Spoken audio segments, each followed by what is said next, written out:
I always thought about harming myself. I'm shy. I struggled with making friends. I never thought I could do anything. I have extremely low self esteem. Lately, I've been eating my pain away. Just throw it back up. I've been struggling to lose weight. Somebody said I don't fit in just because I wear my hair the way I like it. 1 out of 5 American girls suffer from mental health problems. Don't be that girl. Talk to someone.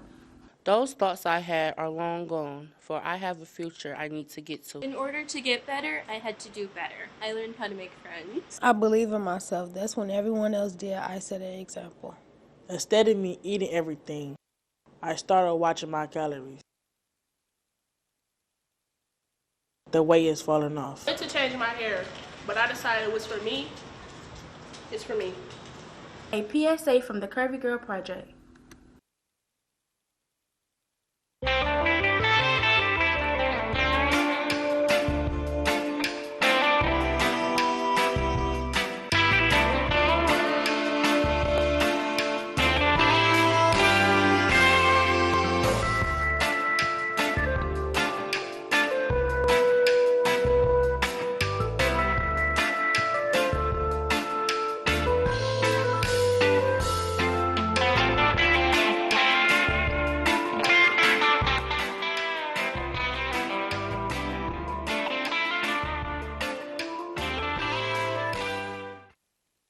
Good morning. Welcome to Expose Under the Sun, sponsored by the Detroit Native Sun newspaper. I'm your host, Darwin Griffin, and we've got a pretty impactful show this morning. We've got a lot of things that's been going on, but before we get started, just want to let everybody know that we are live, and our calling numbers from the Highland Park area are area code 313-868-4336, 313-868-0351, or 313-868-0342. And again, you're watching us live from the phenomenal cities of Detroit, Michigan, under the auspices of the Honorable Mayor Mike Duggan, as well as the phenomenal city of Highland Park, Michigan, under the auspices of the Honorable Mayor Glenda McDonald. But before we get started, there's been a lot of things that's been going on that have been a lot of reasons why we should think about looking at the health of America. And we need to really start thinking in terms of, say, about the things that are going on in the minds and in the hearts of a lot of our family, our friends, our coworkers, and others. So we need to do a deep dive and look in terms of, say, and call people up, ask them how they're doing, call people up and ask them if there's anything that they need, and to find out, too, whether or not if there's something that's bothering or troubling them so much to where they may need some outside help. No one is too proud to ask somebody for help, regardless of what your circumstances or your situations are. Men, a lot of times, we bear the burden of having a lot of people to feel that our shoulders are so broad that we can't cry in front of others. We can't let our emotions down in front of others, family, friends, children, spouses. But there's a time to stay strong, and there's a time to be strong. And this is a time that right now we all need to be strong together. Many of you know about 15 months ago what happened in Oxford, Michigan, where a young man killed some students at the Oxford High School. And, you know, it brought a lot of national news to us here in the Detroit area and the state of Michigan. And now here we are 15 months later, and we're back on the national news front with another shooting and another, you know, senseless lives that were lost, that were taken. Both situations occurred, you know, at a school. a place of refuge, a place where you can go and you should feel comforted and safe. But it wasn't the situation in Oxford, and sadly enough, it wasn't the situation in East Lansing, Michigan, my alma mater, Michigan State University.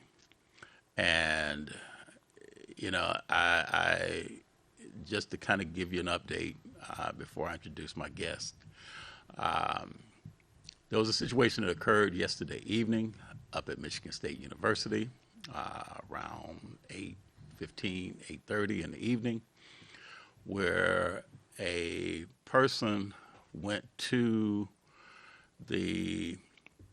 one of the halls there, Berkey Hall, on Michigan State's campus in East Lansing, Michigan, and he opened fire on some students there. And from what the police were saying, that there were 2 persons that were killed, and then there was others that were injured. And then he went within minutes from Berkey Hall, and he went to the Union of Michigan State University, which is right up the way from there. And when he went to the Union, he also shot and killed another person there. From the understanding is that 3 people were killed and 5 people were injured. And all 5 of those that were injured are in critical condition over at Sparrow Hospital, which is not that far from Michigan State University. The alleged gunman then left the Union and apparently proceeded to go to Lansing, to a residence in Lansing, Michigan.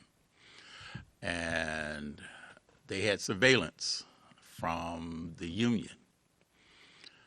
And when they looked at the surveillance cameras and they saw a picture of what the alleged shooter looked like, they put an all-points bulletin out to let people know who they thought was the shooter. When the word went out to the public acted very quickly, and there was a tip that called into the law enforcement agencies and let them know that they identified who the person was. Police went to that residence, and apparently upon getting ready to apprehend the suspect, he apparently took his own life. What we do know about the shooter is that it was a 43-year-old male who had no ties to Michigan State University. I think as the news goes on, there will be more information, more details about the connection that may have caused him to do what he did on the campus of Michigan State University.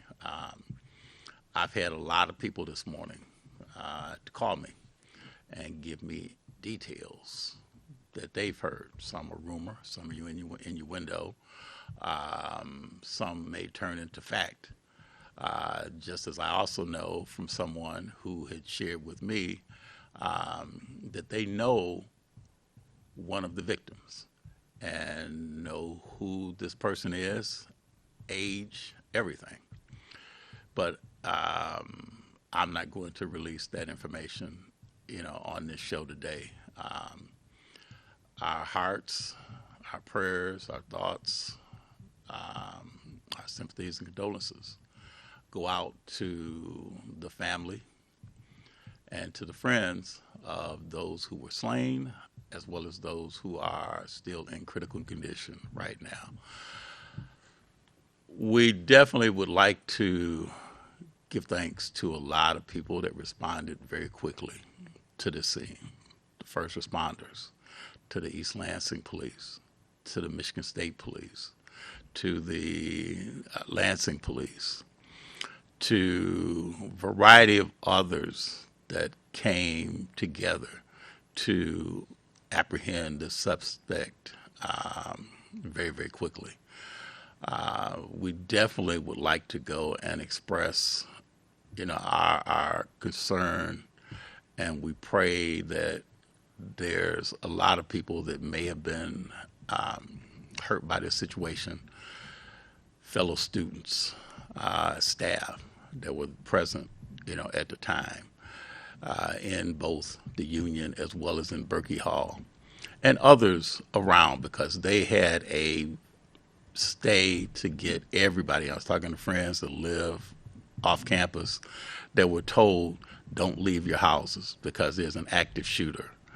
And so there was a lot of people that saw it on the news, a lot of parents that were really, really concerned about their children or their child who attends school at Michigan State University, as well as people that were on the other side of campus that was hearing about what was going on, and they were all told to stay in their rooms, stay in their dormitory rooms, stay in their apartments, stay in their places of residence, and not leave the premises.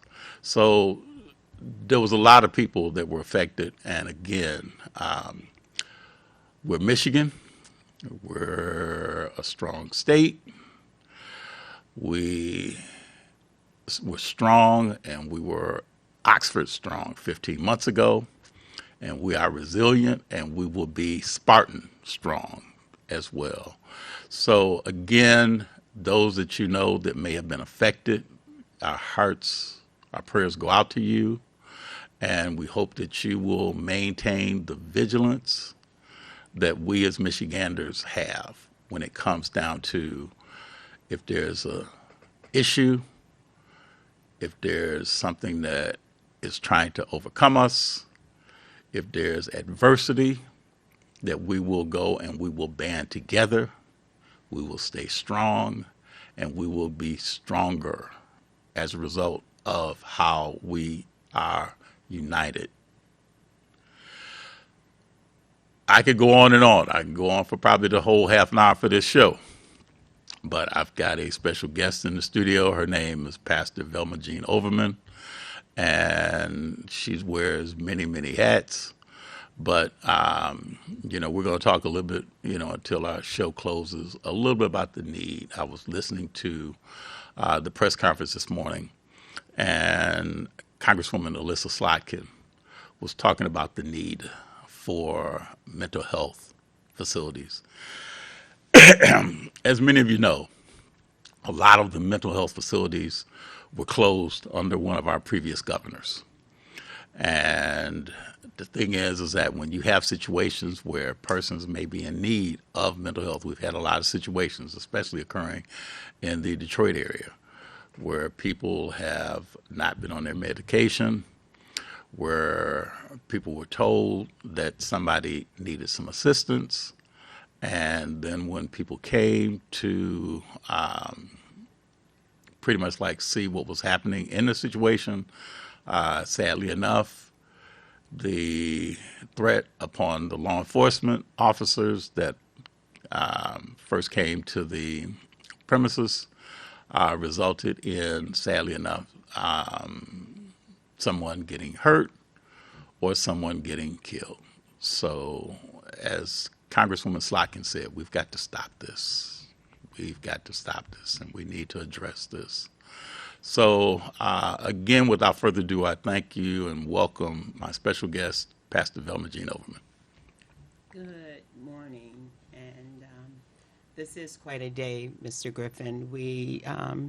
Today, February the 14th, is supposed to be a day that we celebrate light and love, and we find ourselves again in the spot where we are grieving. And my deepest condolences to the families that lost their children that they had sent away to college with expectations of life and bringing prosperity and their gifts to the world. But again, we find our loved ones with their lives cut short before they had the opportunity to even become young adults, really. And I think about this as our governor in her State of the State less than 2 weeks ago said, we've prayed enough. We need to do something to control the mass shootings and the violence and what happens with guns.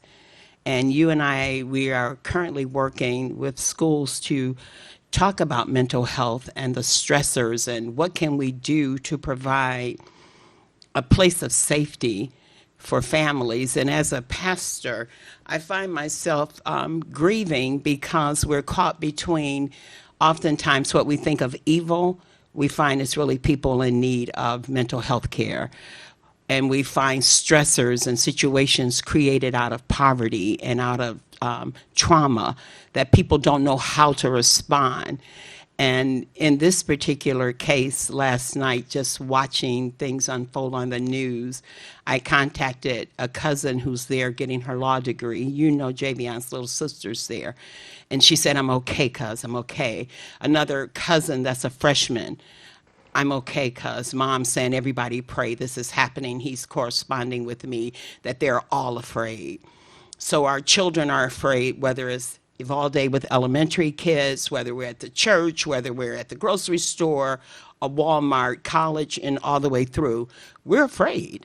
So what do we do as humanity when anyone has the access to something that could hurt all of us?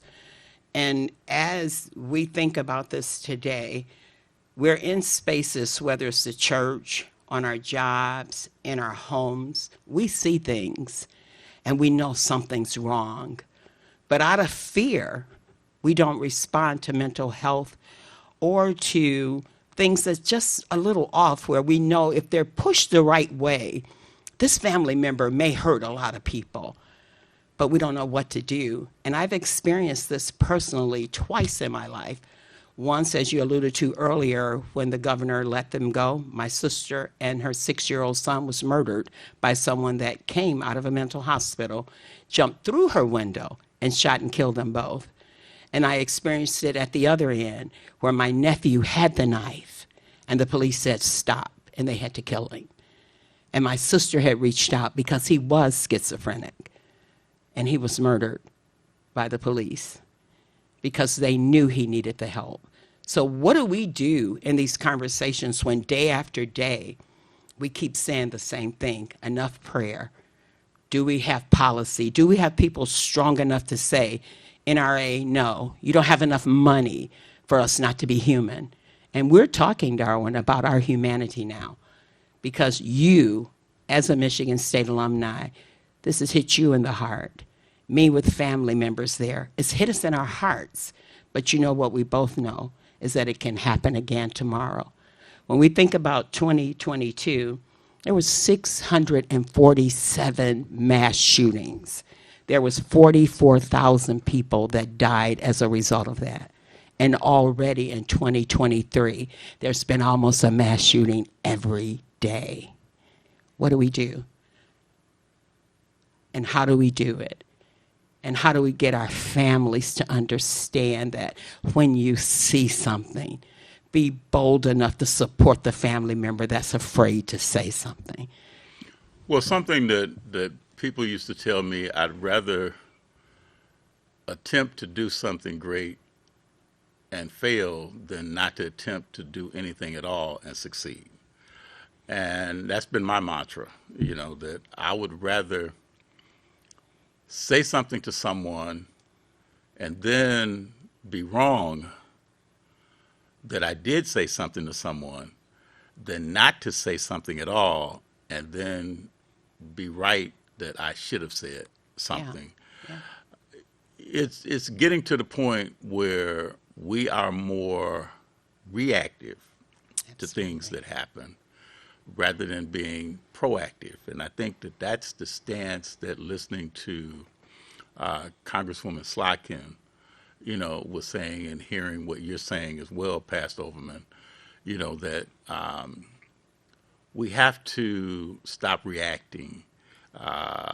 Colleague of mine, Livonia Pearman, you know, always says, we're getting tired of wearing the T-shirts Yes. of people that may have been killed or murdered or a loss of life that we are mourning. We're tired of putting up flowers and stuffed animals and candles on a corner where someone ran a light and tried to plow through an intersection with people trying to walk through an intersection, or doing 80 or 90, speeding down the residential areas where the speed limit is only like 25 miles an hour.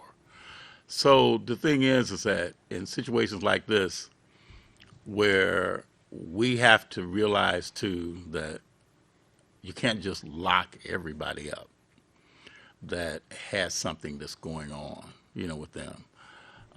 There needs to be some therapeutic measures that need to be put in place. Some people are receiving medication, and I know some people take people off of medication because of the side effects as well as the adverse side effects that come from the medication that a person might be receiving. But the thing is that there's a lot of grief counselors out here now that are really being put into overtime. The grief counselors that are going to have to be up at Michigan State counseling the young people that, like you were saying, who were spellbound by looking at all of the different things that were going on during that timeline from about 8:15 up until the time that they said that, it was pretty much like they had the active shooter who they thought had been, was deceased. So now the thing is that it's a healing process that we are going to have to go through again, just like we did back in Oxford. Oxford strong, Spartan strong. And the sad part about it is that we are vigilant, we are Spartans. I know there's a lot of people that are going to have a difficult time trying to go into the Union. I used to go when I was on campus, I would bowl at the Union. I would go into the Union and they had a lounge area where you could study if you didn't, weren't able to get to the library or you weren't able to do anything else, like in your room or something like that. You could go and study at the lounge. The Union was a place, it was a union. That's why they call it a union. It was a union of a variety of different services there. So the key thing is that Berkey Hall, the same thing, is that you go to a hall, you go to a classroom, and you feel safe. You're there and you're supposed to feel safe because you're there to learn, not to cower under a desk or to hide behind, a chair or someplace in the room when there's an active shooter that could be present. So again, our prayers go out to all of the people that were affected, especially to those who have lost their lives, those families, and to those that still may be pretty much like hovering on life, right now because of them being in critical condition, depending on what their injuries that they've sustained. I think that if there was something we could say to families and we could say to one another to give us strength is that we do have a new opportunity. Some of the things that I heard them saying this morning as they were doing the reporting is they were putting things in place for the students. This is telling us we need to have these things in place prior to the mass shootings. We need to have places where people can go and feel safe enough to say, I'm in trouble. Where a neighbor can say, I saw him outside practicing shooting. I've seen erratic behavior. We need a 311 that people can call immediately, that there are resources readily available 24 hours a day, just like they're doing now after the fact. Some of these things we need to implement prior to. I think today, as Michiganders, we can say no more, and we could put immediately emergency policy in where no one can go and purchase these assault weapons immediately. There has to be a delay. If you come into the store, you should not be able to leave out immediately with something that can take out the store. So there are some opportunities for us to say, as Michiganders, we really mean no more. Not another student, whether it's pre-K or a PhD program, or if you're in a Walmart or in a church, will someone have immediate access to act out on their frustrations and to give one another courage to say, there is something happening in my home with my child, and I am afraid. Well, And I won't be judged, right? I think that's a big part of the fear, is for you to know that there's something wrong where I am. And it's okay for us to be human. We have to give one another that. We have to. Well, and that's the thing that, people are trained to be first responders. People are trained to give care for those who may be injured, in situations like that. People are trained to go and handle the situation if there is an active shooter, somewhere. That's a training that people go through pretty much like on a regular basis, hoping and praying that they would never have to utilize the training that they received in a situation. Simulations are one thing, Right. but when you have an active something going on at the present time, emotions are there. And just like watching the press conference this morning, Yes. looking at the hospital personnel, and when he got up and spoke and how he was really losing his composure, that was a real sad, a state of affairs. So again, Pastor Overman, thank you for coming on the show today and expressing your concerns. And we need to do more to improve our We have mental to. health. Have to. And we need to help those that are going through that. So my special guest today is Pastor Velma Jean Overman from Christ Refuge.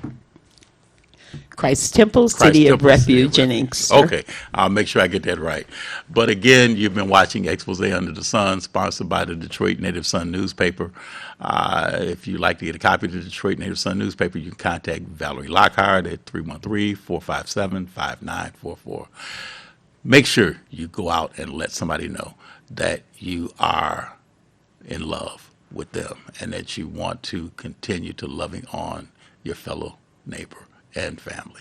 Thank you and peace. Have a great rest of this afternoon. Here at the Full and Fabulous Curvy Girl Project, we don't just focus on health, beauty, and self-esteem. We also offer an amazing summer program for young ladies ages 12 to 18. For more information, visit our website at fullandfabulous.org. See you soon.